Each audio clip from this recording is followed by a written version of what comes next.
que yo no recuerdo el nombre, era civil, tenía tanta metralla en el cuerpo que no se podía ver si uno le miraba cuando estaba en el hospital y no definía si era blanco o era negro.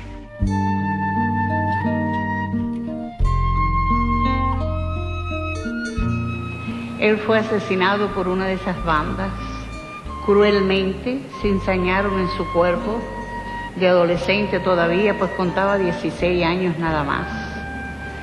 De frente a tu mirada he vuelto a amanecer, sin miedo a mi dolor, sano mi herida, tomando en tu jardín la más querida flor, llena de tu aroma y de tu ser. Ese avión, mire, tengo que aclarar que ese fue un crimen tan grande porque éramos 5 niños, 2 mujeres y un solo hombre en esa cama de ese campo. Es poder seguirte amando, multiplicar mi amor por cada estrella.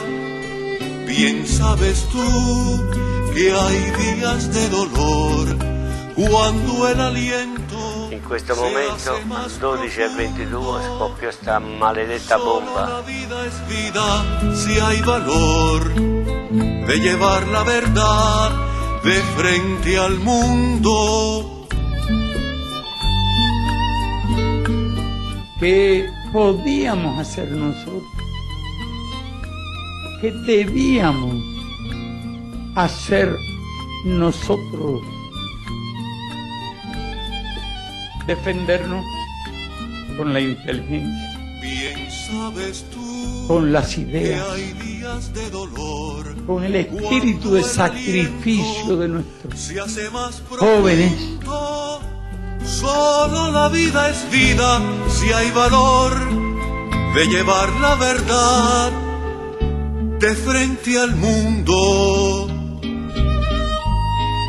Trabajo que era el que yo realizaba en la búsqueda de información para evitar que el pueblo cubano fuera agredido por estas acciones que durante más de 45 años se han desarrollado y originado y financiado desde el territorio norteamericano.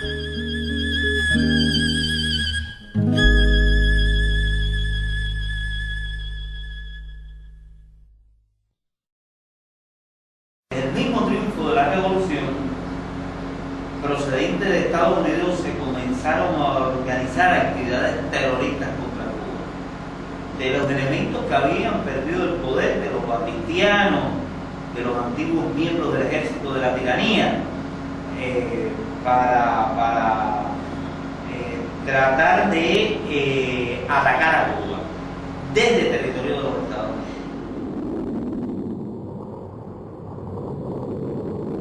4 marzo del 1960. Alle 3:15 del pomeriggio una gigantesca esplosione sconvolge il porto dell'Havana. Lo scoppio avviene durante le operazioni di scarico della nave La Cubra.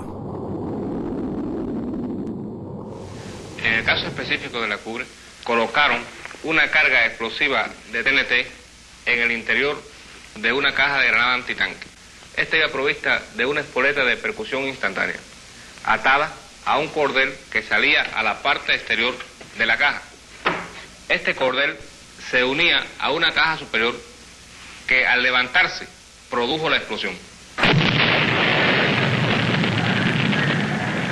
30 minuti dopo la prima esplosione, una seconda, ancora più devastante, scaraventa a distanza le centinaia di persone accorse per aiutare le vittime. Il bilancio dell'attentato fu di 101 morti, 200 feriti e un numero imprecisato di dispersi. Había un compañero que yo no recuerdo el nombre, era civil, tenía tanta metralla en el cuerpo que no se podía ver si uno le miraba cuando estaba en el hospital y no definía si era blanco o era negro. Fu il giorno dopo, il 5 marzo del 1960, durante l'omaggio che il popolo cubano rese alle vittime di quell'attentato, che al comandante Che Guevara venne scattata la celebre foto che ancora oggi rappresenta per i popoli in lotta di ogni parte del mondo un simbolo di orgoglio e resistenza.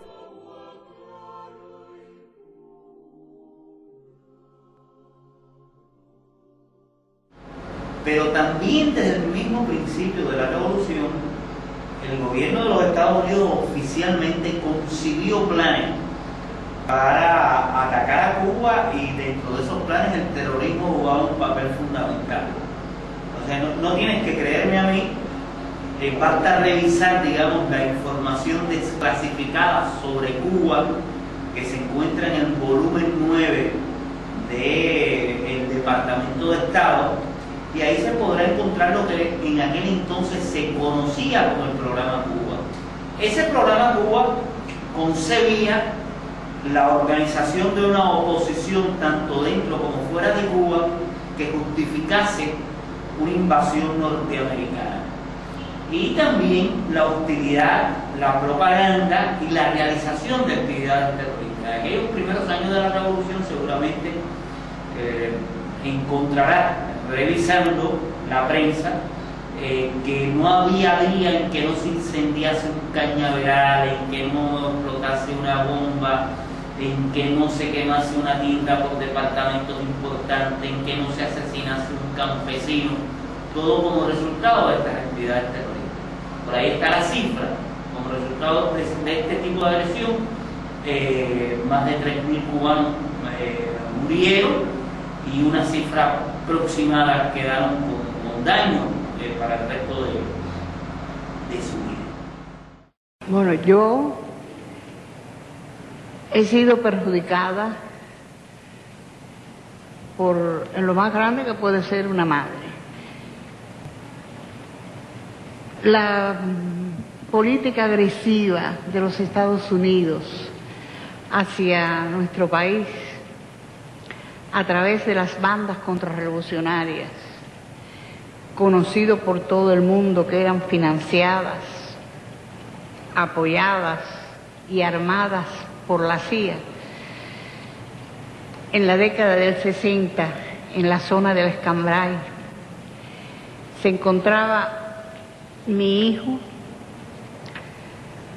Manuel Ascunce Domenech, que fue asesinado por una de las bandas contrarrevolucionarias el 26 de noviembre de 1961. Él se encontraba allí en las montañas realizando una de las labores más hermosas, más humanas, como es la de enseñar. En este caso estaba enseñando a leer y a escribir a los campesinos para destruir el analfabetismo que existía en nuestro país tan grande, producto de la explotación, del atropello que siempre mantuvo el imperialismo yanqui en nuestro país. Él fue asesinado por una de esas bandas, cruelmente. Se ensañaron en su cuerpo, de adolescente todavía, pues contaba 16 años nada más. Y aunque las vidas humanas para nosotros no tienen precio, el imperialismo yanqui no tiene perdón. Y yo considero que deben pagar por todo el daño que nos han hecho y el que aún nos están haciendo. Pues no soy yo sola, han sido miles de madres en este país los que hemos sentido la garra criminal de ellos clavada en nuestras entrañas.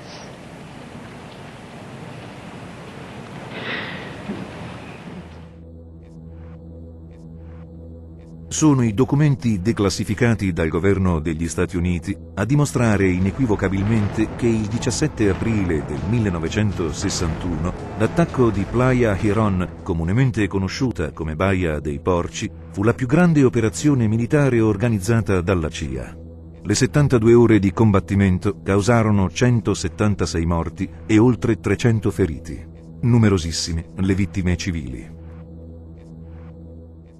El 17 de abril del año 61, cuando nos trasladábamos en un camión desde la Ciénaga a Güey Grande, un avión bajó a la carretera y nosotros pensábamos que tenía alguna avería, y mi mamá se incorporó y le tocó en la cabina del camión que mi hermano mayor iba manejando, y el camión frenó y ese avión prácticamente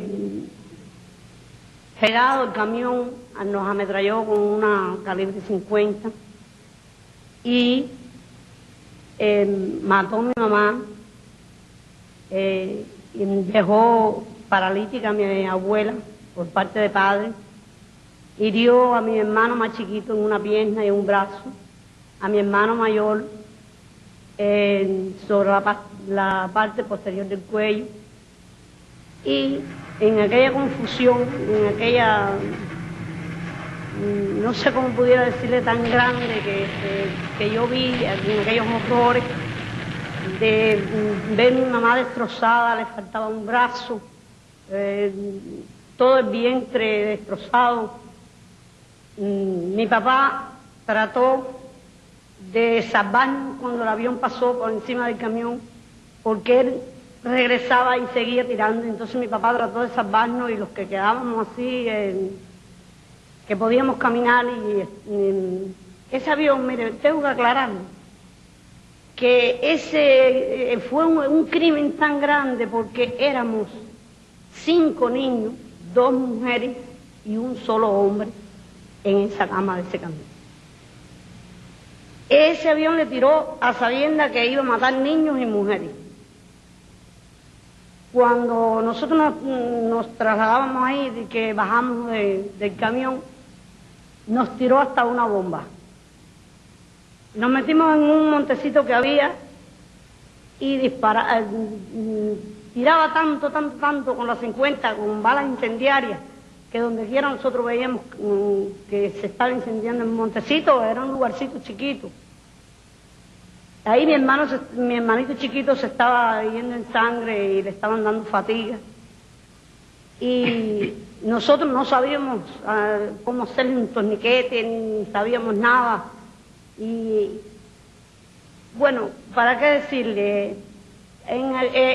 Aquello terminó prácticamente con nuestras vidas, con todos los que íbamos en aquel camión. Quedamos traumatizados, porque usted sabe, el tribunal, pensando, ¿no? Cuando los niños pierden a su mamá, le queda la esperanza de su abuela. Pero mi abuela, al quedar paralítica, no pudo volver más para mi casa. Fui una niña triste, una niña que todavía estoy sufriendo, que no hay una noche de mi vida que yo no pueda pensar en el último momento que vi mi mamá. Y yo, aunque esté llorando, tengo que ser fuerte. En cualquier parte del mundo que haya que denunciarlo, lo denuncio, lo digo. Di fronte al mondo, la Casa Bianca si attribuì la paternità dell'invasione di Playa Girón.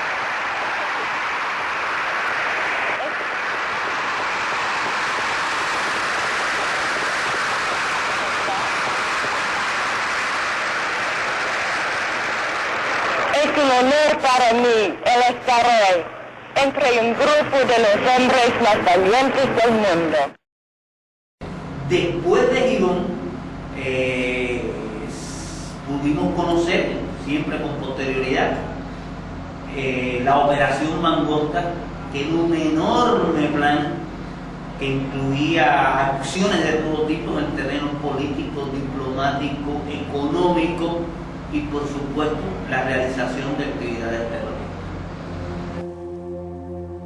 Il 9 luglio del 1976 esplose una bomba nascosta dentro una valigia caricata su di un aereo della Cubana de Aviación con 29 passeggeri a bordo, che dalla Giamaica doveva andare a Cuba. Il ritardo di 40 minuti della partenza di quel volo evitò la strage. Il 6 ottobre di quello stesso anno, il volo civile della Cubana de Aviación, che da Barbados doveva raggiungere la Giamaica e Cuba, non ebbe la stessa fortuna. Proprio in quell'anno, il 1976, ancora sconosciuto alla popolazione mondiale, era diventato direttore della CIA un certo George Bush.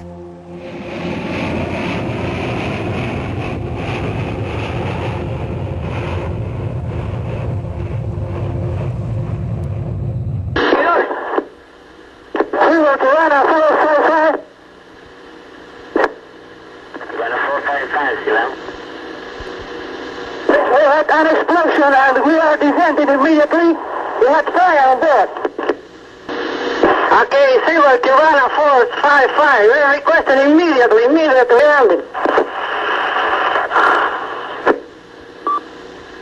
Cubana 455, you are clear to land. Roger. ¡Cierre la puerta! Eso es peor. Pégate al agua, Fabio, pégate al agua.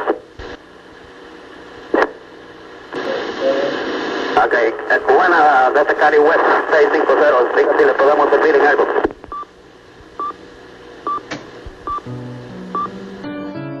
Morirono tutte e 73 le persone che si trovavano a bordo di quell'aereo, inclusa la squadra giovanile di scherma di Cuba che poche ore prima aveva vinto il campionato centroamericano in Venezuela. Solo los restos mortales de 8 cubanos han podido ser recuperados. Ellos se convierten así en símbolo de todos los caídos. A Luis Posada Carriles, terrorista di origine cubana, già agente della CIA, veniva comunicato che l'autobus con i cani era caduto, mentre Orlando Bosch, negando l'evidenza, sosteneva e sostiene ancora oggi che l'aereo caduto in Barbados era un aereo da guerra camuffato con le insegne della Cubana de Aviación.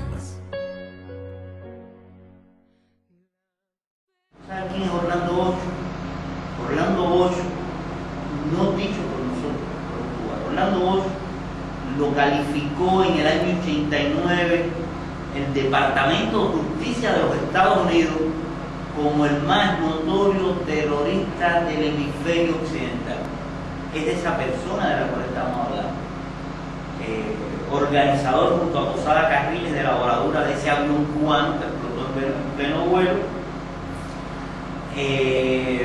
con otras acciones terroristas en los Estados Unidos, desde tirarle con una bazooka a un barco polaco hasta tratar de tirotear el edificio de las Naciones Unidas. O sea, realmente un amplio historia. Bueno, Orlando Bosch regresó a los Estados Unidos. Él tenía un amigo en la campaña de la congresista Iliana Ross, el jefe de la campaña de Iliana, que resultó ser el hijo del presidente de los Estados Unidos. Estoy hablando del actual gobernador del estado de la Florida, de Jeb Bush.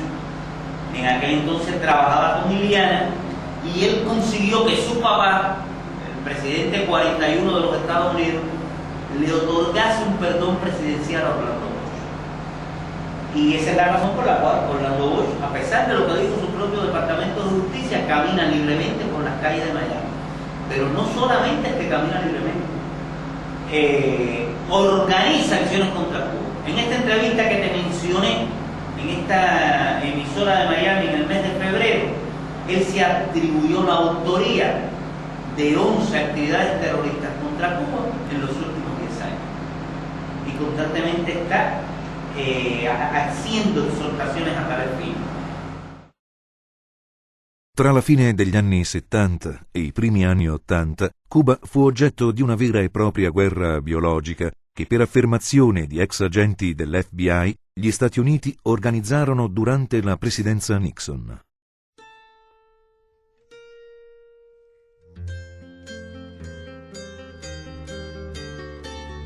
Per questa dichiarazione il terrorista Rosena non fu mai processato e le autorità nordamericane non iniziarono nessun tipo di investigazione. Como víctima una niñita de 5 años llamada Yamile Villalonga Isla, y aquí vengo a condenar al gobierno de Estados Unidos en nombre de todas las madres que como yo pasaron por esta situación, y condeno enérgicamente esa agresión psicológica contra todas las madres cubanas. Nel 1981 a Cuba ci fu un'enorme epidemia di dengue emorragico che in poche settimane colpì 344.203 persone. Gli Stati Uniti, applicando il blocco economico, si rifiutarono di inviare a Cuba le attrezzature necessarie per contrastare l'epidemia. Morirono 158 cubani, Di questi, 101 erano bambini.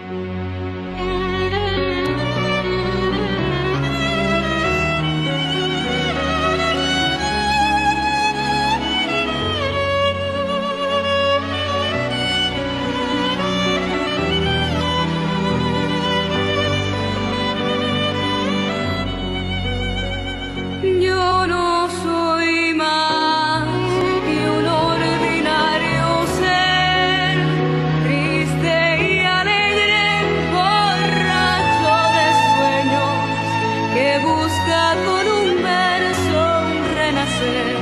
Y aquí estoy despoblándome de dueños, tratando de hablar a mi universo, yendo y amando, libre y sin reverso.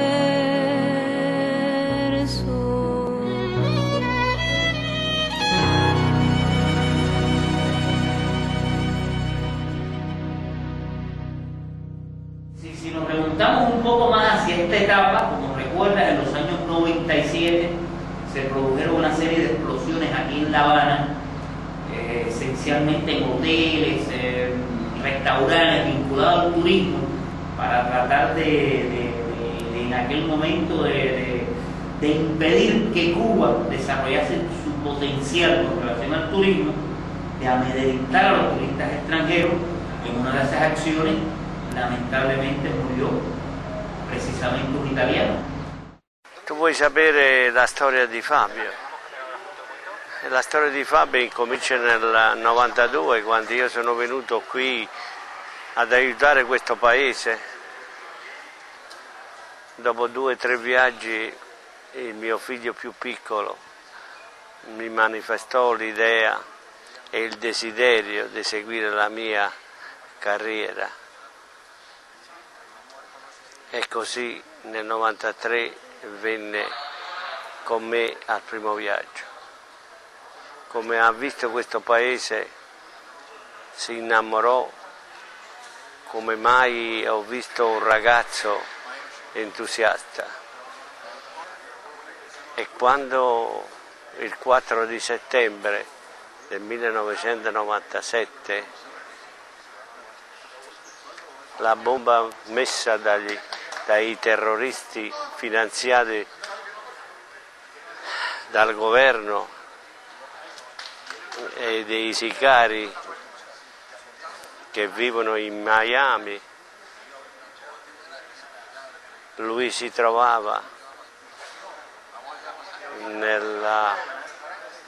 nell'area del bar dell'Hotel Copacabana. Me levanté y me dirigí a poner el explosivo. Entonces yo ya traía abierta la maleta con el explosivo enfrente. Lo único que hice fue observar para los lados y disimuladamente saqué el explosivo y lo metí acá. Acá y le di vuelta, lo metí y le di vuelta acá. Stava salutando 2 turisti, amici suoi, un matrimonio, marito e moglie, che avevano studiato insieme, per offrirgli un pranzo, perché alle 3 del pomeriggio li accompagnava all'aeroporto. In questo momento, alle 12:22, scoppiò questa maledetta bomba. I suoi amici stavano seduti e lui stava in piedi perché aspettava l'orario di apertura del ristorante. E una scheggia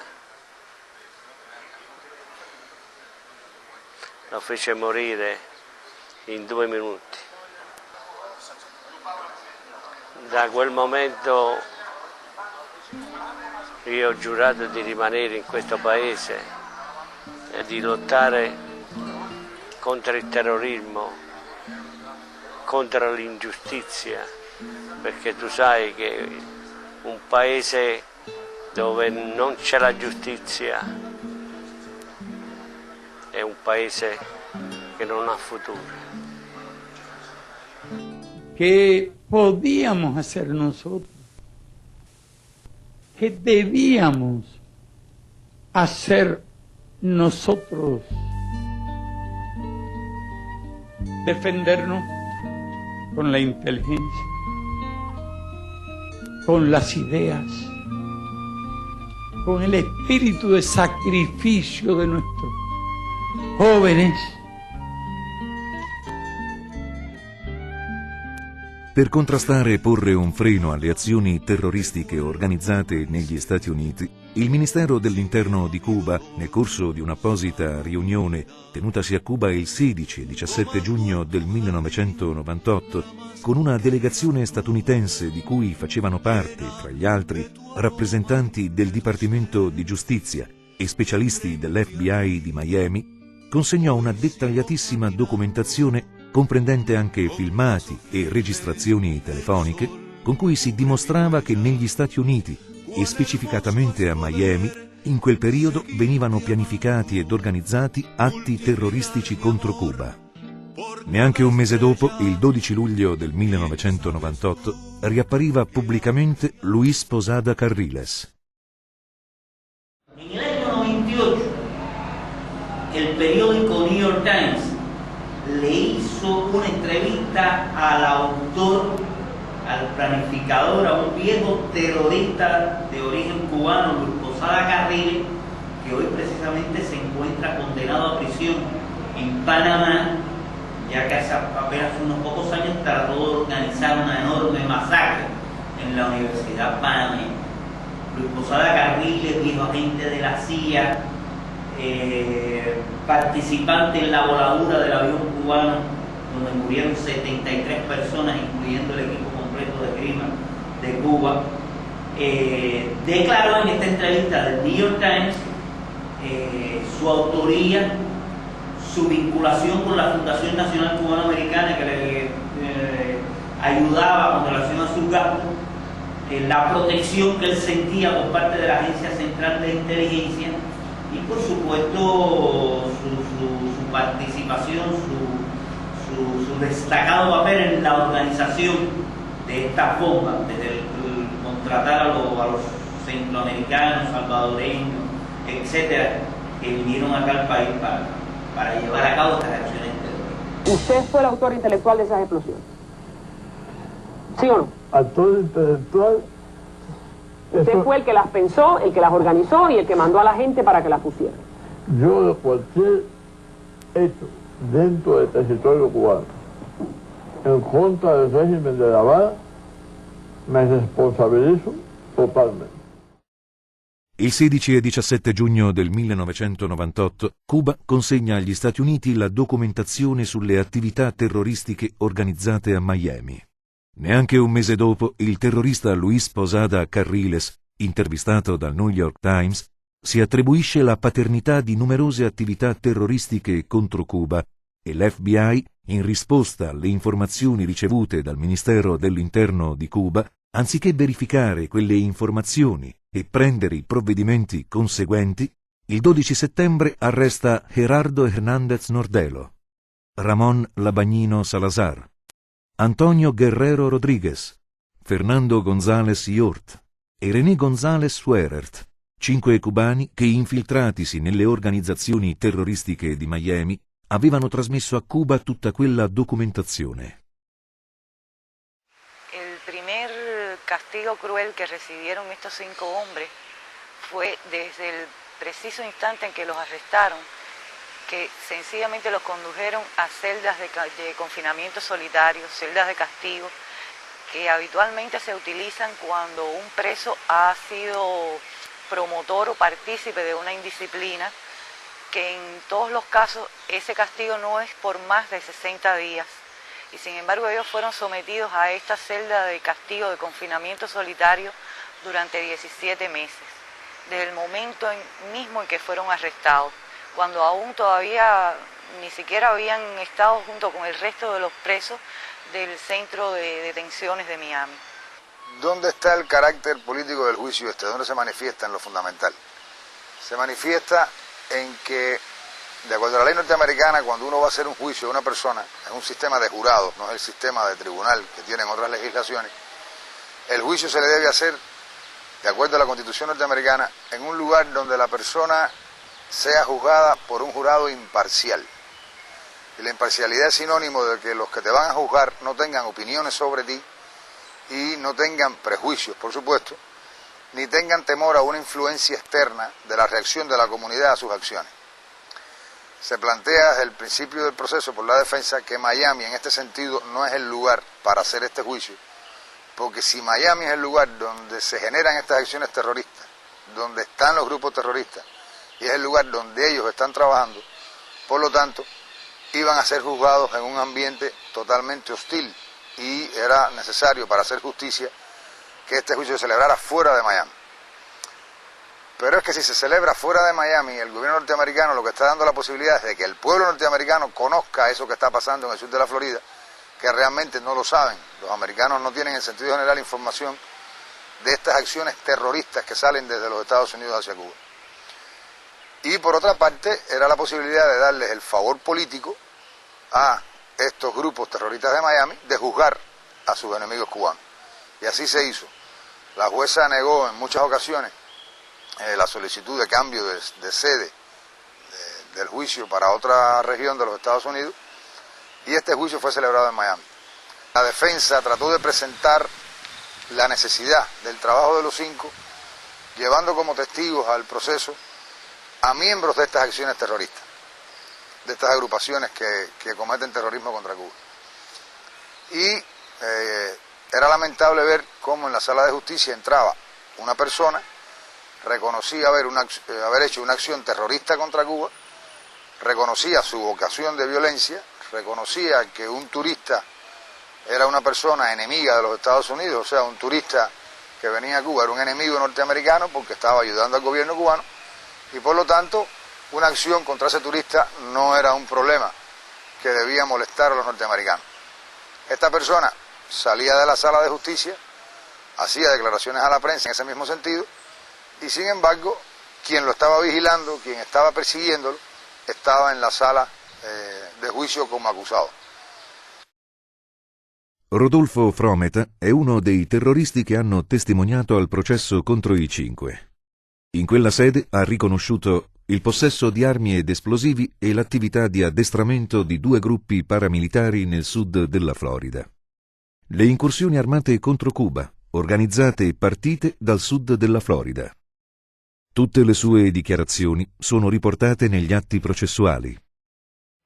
En Miami puedes ver, por ejemplo, el periódico de Wall Street Journal se refirió el año anterior a un también conocido terrorista cubano, Frometa, que se dice, él se autotitula jefe de los comandos F4. Frometa hizo una alianza con las fuerzas opositoras a Chávez en Venezuela para organizar actividades terroristas en Cuba y en Venezuela. Y este señor también se pasea libremente por las calles de Miami. Es realmente lo que demuestra la hipocresía del gobierno norteamericano en el tema del terrorismo, ¿no? Sobre todo en estos momentos que se está hablando de ataques preventivos, de luchar contra acciones terroristas en el mundo. Y por otra parte tienen en prisiones norteamericanas a 5 hombres que lo que hacían era luchar contra el terrorismo. Parecería que nos encontramos en un mundo donde hay 2 tipos de terrorismo. Un tipo de terrorismo malo, que es el terrorismo que daña a los Estados Unidos, y un tipo de terrorismo bueno, que es el que se practica contra Cuba desde el territorio norteamericano y contra otros países, y que el mismo sencillamente es tolerado, porque esos son los amigos norteamericanos. Para nosotros la lucha contra el terrorismo es una sola, o sea, nos oponemos a todo tipo de terrorismo, por lo que eso significa para la pérdida de vidas inocentes. Es lo que más marca en este sentido el carácter político del proceso, porque el propósito del gobierno norteamericano, como se ha visto recientemente, está precisamente en derrocar al gobierno cubano. Y esos grupos de Miami, con sus acciones terroristas, en definitiva, lo que han hecho es tratar de cumplir un objetivo político norteamericano, y por lo tanto estos 5 hombres son evidentemente sus enemigos. Para ejemplificar qué cosa es Miami como lugar inadecuado para este juicio, se pudiera decir, por ejemplo, que en Miami es imposible que actúe un artista cubano. O sea, un artista cubano que viva en la isla no puede actuar en Miami porque eso genera disturbios en la ciudad. Porque se considera que ese artista es un agente del gobierno cubano, por el solo hecho de vivir en Cuba. En Miami, en ese sentido, hubo que suspender incluso los premios Grammy Latinos del año 2001, se suspendieron, no se pudieron celebrar en Miami porque la reacción de esa comunidad no permitía darle suficiente seguridad. El caso más ilustrativo es el caso de Elian González, que la sola decisión de una corte de que un niño fuera devuelto al padre después que la madre falleció, implicó que se quemaran banderas norteamericanas en las calles, se quemaran neumáticos, o sea, provocó una reacción violenta dentro de esa comunidad, una decisión judicial tan elemental y tan bien tomada como la de devolver ese niño a su padre. È proprio durante la vicenda di Elian González, in un clima rovente e di violenza, che si svolge il processo ai 5 cubani.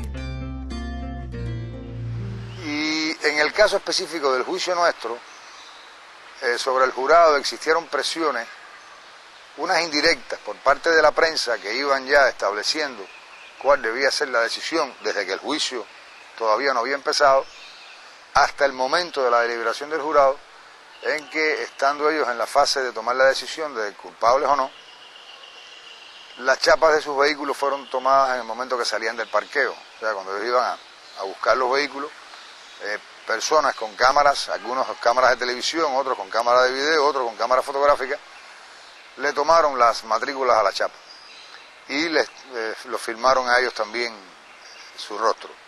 Esto ocasionó preocupación por el jurado, se les planteó a la jueza esta preocupación, uno de ellos se lo dijo al auxiliar de la corte y simplemente la jueza lo que hizo fue lamentar que eso hubiera ocurrido, decir que eso no debía volver a ocurrir, pero bueno, ya había ocurrido, y continuó el juicio desestimando una solicitud que hizo la defensa en ese sentido, que fue de declarar en ese momento un mal juicio, precisamente por el elemento de presión sobre el jurado que había existido durante ese día anterior. Lamentablemente la jueza no se acogió al derecho y lo que decidió fue continuar el juicio y permitir que el jurado entonces dictara una sentencia o un veredicto en una condizione di temor e in una condizione di pressione. Al processo testimoniarono anche un consigliere dell'allora presidente Clinton, un generale di divisione dell'esercito degli Stati Uniti, un ammiraglio e un generale di fanteria della Marina Militare statunitense. Per quanto di loro competenza dichiararono che gruppi terroristici avevano operato nel sud della Florida con l'intento di provocare una reazione del governo cubano, che i 5 non avevano rappresentato in nessun momento un pericolo per gli Stati Uniti e che non si erano appropriati di informazioni segrete o riguardanti la sicurezza degli Stati Uniti. Non avendo avuto accesso a informazioni segrete e riguardanti la sicurezza degli Stati Uniti, i 5 non potevano dunque essere considerati delle spie. La sentenza fu emessa l'8 giugno del 2001. Gerardo está condenado a 2 cadenas perpetuas más 15 años. Sobre él pesa la mayor condena que tienen los 5. El resto, en el caso de Ramón, que también tiene una condena de cadena perpetua, más 18 años. Antonio, que tiene, nosotros lo llamamos como Tony, tiene también una cadena perpetua, más 10 años. René, que tiene 15 años de condena, y Fernando 19. Por eso es que decía que sobre Gerardo pesa el máximo de las condenas que fueron aplicadas, a pesar de haber sido condenados por cargos que no fueron probados durante todo il processo giudiziale. Agli anni di detenzione venne aggiunta una sanzione addizionale. Agli accusati è proibito associarsi o visitare luoghi specifici frequentati da individui o gruppi terroristici. Fíjate la enormidad de esa sanción. El gobierno de Estados Unidos sabe los lugares donde están individuos o grupos tales como terroristas, qué lugares frecuentan, y en lugar de ir a detenerlos, en lugar lugar de exigirle cuentas por la realización de acciones de esa naturaleza, sencillamente le prohíbe a los que se oponen a ese tipo de actividad que asistan a esos lugares y que conozcan cuáles son los planes que preparan. Todo esto, estamos hablando, eso ocurrió después del 11 de septiembre.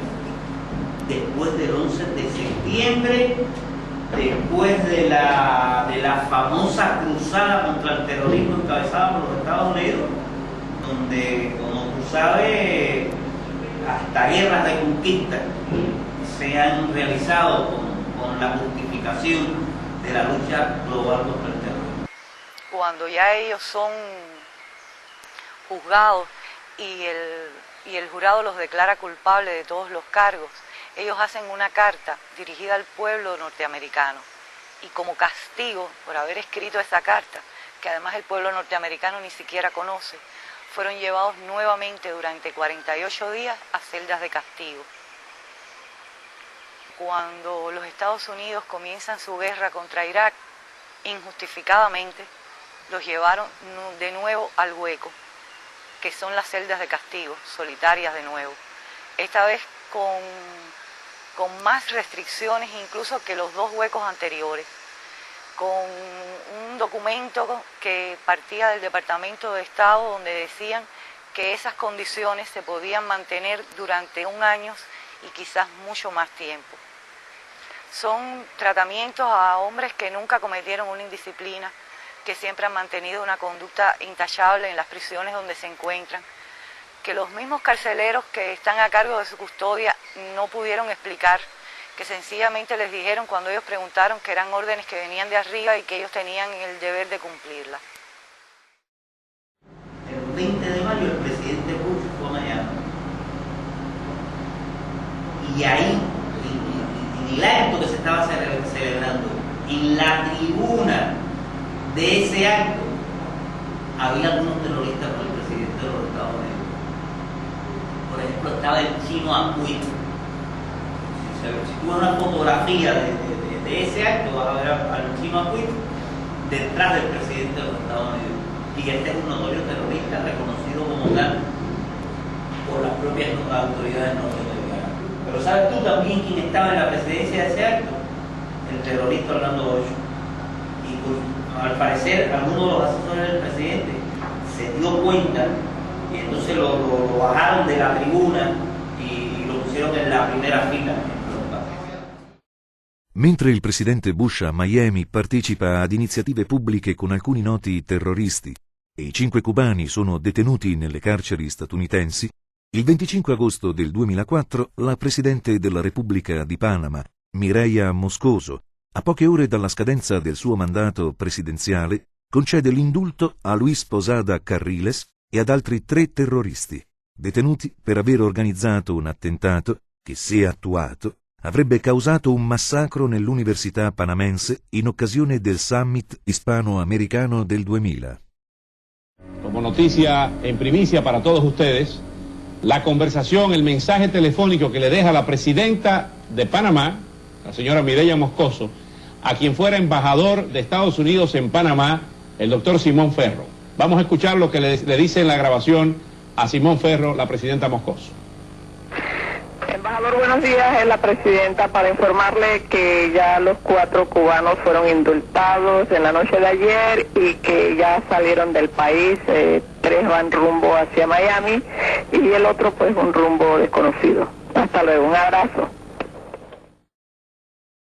Luis Posada Carriles trova ospitalità negli Stati Uniti e il suo avvocato Eduardo Sota chiede che gli sia concesso asilo politico poiché ha favorito gli interessi degli Stati Uniti d'America per 40 anni.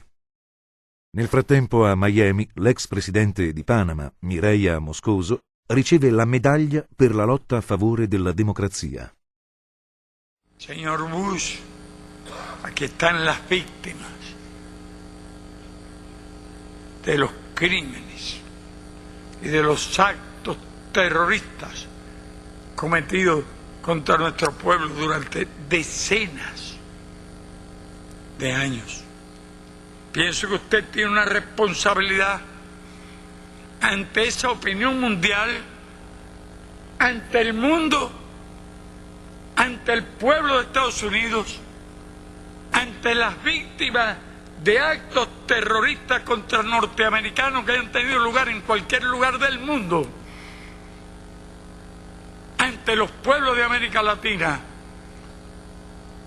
ante el pueblo de Cuba y ante los familiares aquí reunidos que no han recibido jamás el consuelo siquiera de una palabra de arrepentimiento o una solicitud de perdón por parte de ningún gobierno de Estados Unidos. A mí me parece que ante una situación como la que yo te acabo de describir, que no ha cesado a lo largo de más de estos 40 años, bueno, pues por supuesto que Cuba tiene el derecho de defenderse.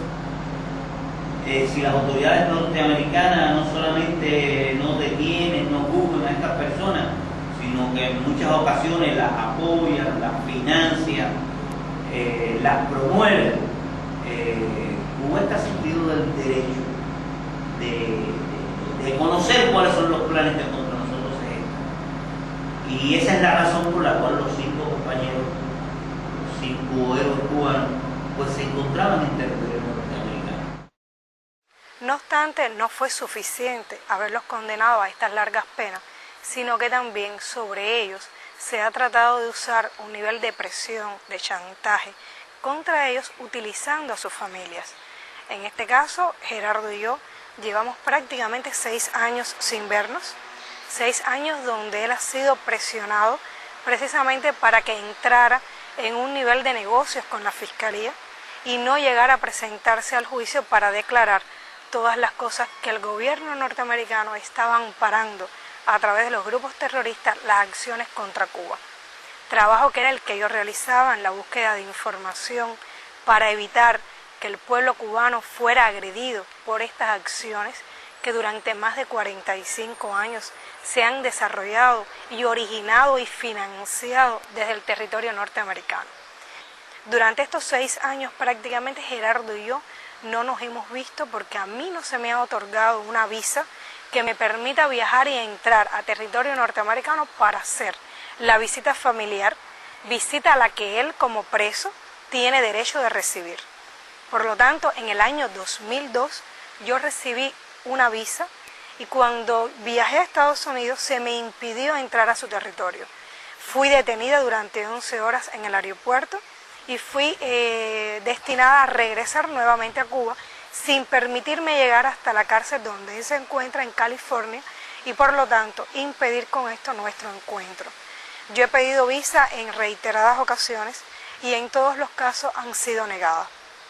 Precisamente argumentos falsos se han utilizado para condenarme a mí también a no ver a Gerardo durante todo este tiempo. Sono passati oramai quasi 8 anni da quando Adriana ha visto l'ultima volta suo marito Gerardo, poiché le autorità statunitensi continuano a negarle il visto di ingresso. Tra le motivazioni utilizzate spicca quella incredibile, secondo la quale Adriana sarebbe un presunto agente segreto, sabotatore o persona che potrebbe provocare il rovesciamento del governo degli Stati Uniti con la forza, la violenza o con altri mezzi illegali. Olga Salanueva, moglie di René, subisce la stessa violenza. Con esto se impidió que esa familia pudiera mantenerse unida a pesar de las rejas y de la cárcel, unida desde el punto de vista del apoyo que su esposa y sus hijas podían darle allí en ese país. En este caso no se está limitando solo a su esposa, se está limitando a su hija pequeña a no conocer a su padre, porque ella tenía solo 4 meses cuando su papá fue arrestado y en estos momentos no lo ha vuelto a ver. Prácticamente no conoce a su papá, a no ser por alguna fotografía, por las historias que su madre y el resto de las familias le pueden hacer. Es una niña que ha crecido sin el calor y sin el amparo de su papá físicamente, como le ha pasado al resto de ellos 4, que también se han tenido que ver limitados a los encuentros de sus hijos solo por el hecho de que tienen que concedérsele una visa para poderlos visitar casi siempre 1 o 2 veces al año y cada vez se va haciendo más limitada este encuentro. Sabemos que tenemos que viajar aún en esas condiciones porque es la única posibilidad que tenemos de verlo. Pero también estamos valorando ahora que han sido muy crueles con ellos, porque los compañeros que se desempeñan como diplomáticos nuestros en la misión en Washington los podían visitar una vez al mes. Y ahora eso sí se cambió de buenas a primeras, y a partir de este año, pues nada más que les dan permiso de visitarlos cada 3 meses. Si nosotros nos demoramos 7 meses en poder tener una visa, y a veces más, y además la visita de nuestros funcionarios cubanos se dilatan cada 3 meses, pues sencillamente no tenemos apenas noticias de cómo están, de cómo se sienten, de en qué los podemos ayudar. Y eso hace que además de que ellos estén presos, pues se cometa también una tremenda injusticia con sus familiares, que estamos aquí en Cuba y que nunca sabemos cuándo los vamos a poder ver. Nosotros hemos recurrido a múltiples organizaciones internacionales, hemos solicitado apoyo de muchísimas personalidades y aún no hemos podido ver resuelto nuestra situación del encuentro familiar. Los grandes medios no se han hecho eco de este caso, precisamente por esta contradicción existente. Tendrían que hacer público en los grandes medios de prensa norteamericanos que hay 5 luchadores contra el terrorismo en cárceles norteamericanas. Por lo tanto, esto ha sido un caso que solamente se ha trabajado en Miami y que la prensa solamente ha trabajado en Miami y lo ha trabajado en función de presentar a los 5 como espías, como 5 conspiradores contra los Estados Unidos, cuando realmente es todo lo contrario. Y realmente nosotros requerimos muchísimo, hemos añorado el apoyo de muchas personas con sentimiento humano que comprenden que esta situación es injusta, porque a pesar de las condenas que recibieron, no tiene lógica ni hay argumentos suficientes para obligar a las familias a ser parte de esta campaña contra ellos 5. De la forma en que la familia sea utilizada para debilitarlos a ellos, con la necesidad que tienen presos como ellos, condenados a tan largas penas, recibir el apoyo de sus hijos, de sus esposas y de sus madres.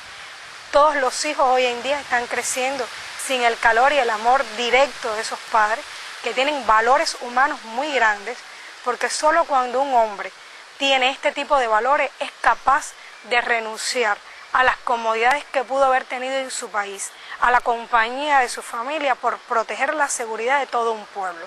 Valores como esos no pueden dejarse hoy solos. Por lo tanto, ni las familias ni las personas de sentimientos nobles y la solidaridad che hoy se levanta puede dejarlo solo.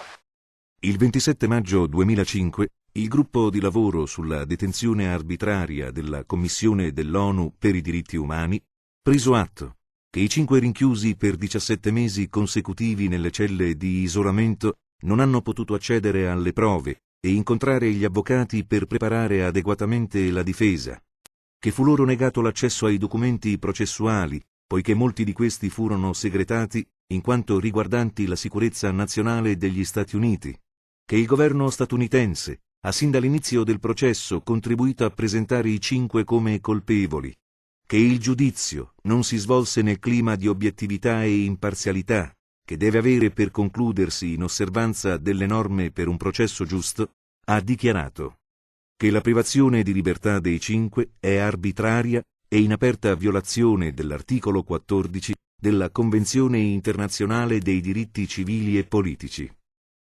Ha chiesto pertanto al governo degli Stati Uniti di adottare tutte le misure necessarie per porre rimedio a questa situazione. Il 9 agosto del 2005 il Tribunale d'Appello di Atlanta, all'unanimità, ha revocato le sentenze di colpevolezza e gli ergastoli ai quali sono stati condannati i 5, affermando che non hanno avuto un giusto processo a causa dei pregiudizi della comunità di Miami. La decisione disponeva lo svolgimento di un nuovo processo.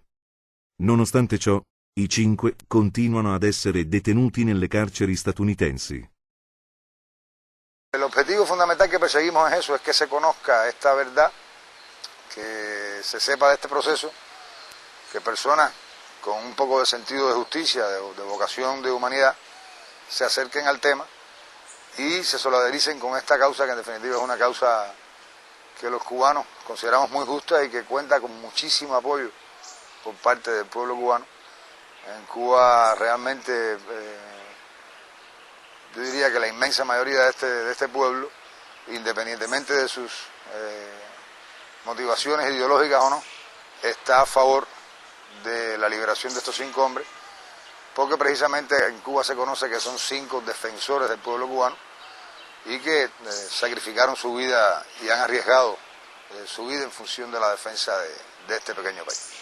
Reclamamos la ayuda de todas las personas que puedan ayudarnos a lograr que estos hombres regresen a Cuba y que las familias puedan volver a unirse. Un mundo mejor es posible, pero cuando se haya alcanzado un mundo mejor es posible, tenemos que seguir repitiendo un mundo mejor es posible y volver a repetir después un mundo mejor es posible.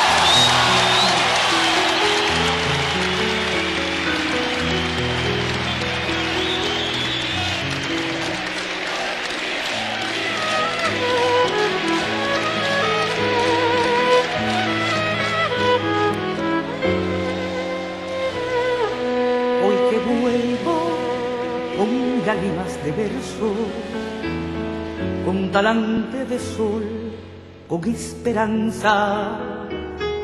Confío más que ayer en la confianza y comprendo mejor los universos. Hoy que vuelvo con mi fe abrumadora en todos los jodidos pero enteros, los que son más viejos y sinceros, honro al bueno que estaba y no está ahora.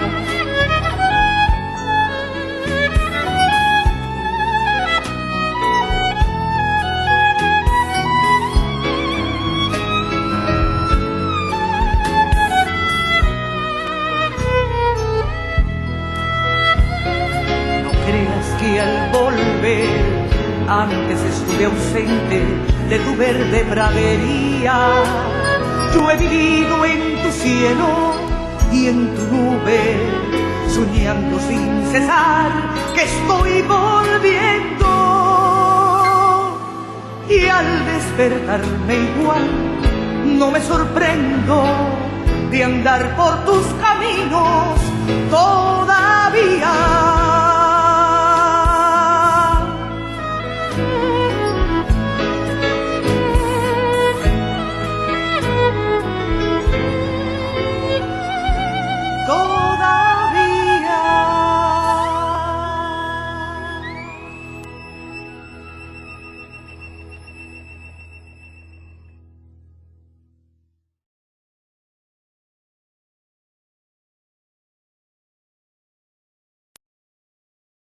La cabeza lo único que hay que tenerla es sobre los hombros erguidos y la frente levantada, ¿ya? Lo más es camino para adelante. Para adelante, mi amor.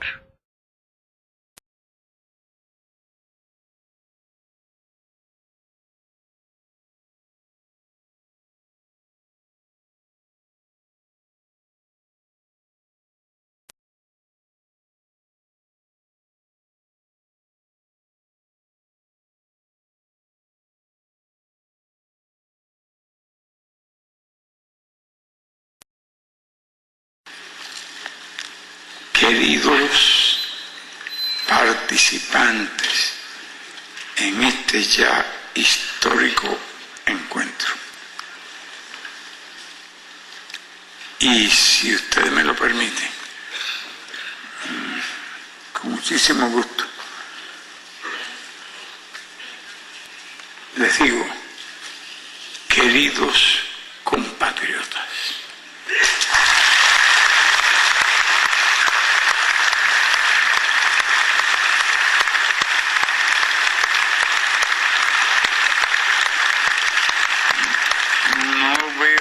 nada que nos diferencie entre los que nacimos aquí y los que nacimos en otros nada oscuros rincones del mundo.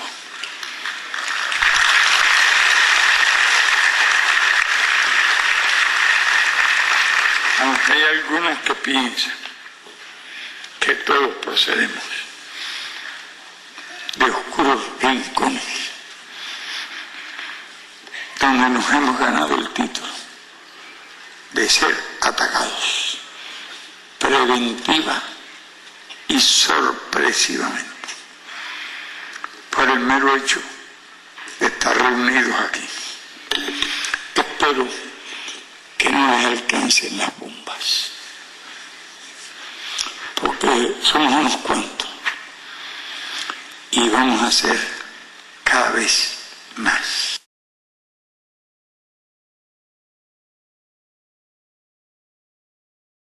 Vengo armado de amor para trabajar cantando en la construcción de la mañana. Amor da todo lo que tiene. Reparto mi esperanza y planto la claridad de la vida nueva que viene. Un día, la cordillera chilena en fuego casi callaron para siempre mi corazón de compañero. Pero atravesé el incendio y sigo cantando públicamente. No tengo camino nuevo. Lo que tengo de nuevo es el modo de caminar. Con los pobres de mi tierra, con la mirada triste de un niño que va a dormir con hambre en mi floresta.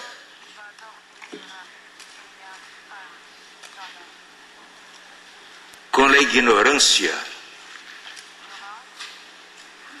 fruto podrido de la miseria, aprendí que el mundo no es solamente mío. Pero sobre todo aprendí que lo que más importa antes que la vida se pudra es trabajar en la mudanza de lo que es preciso mudar, cada uno en su vez y cada cual en su lugar.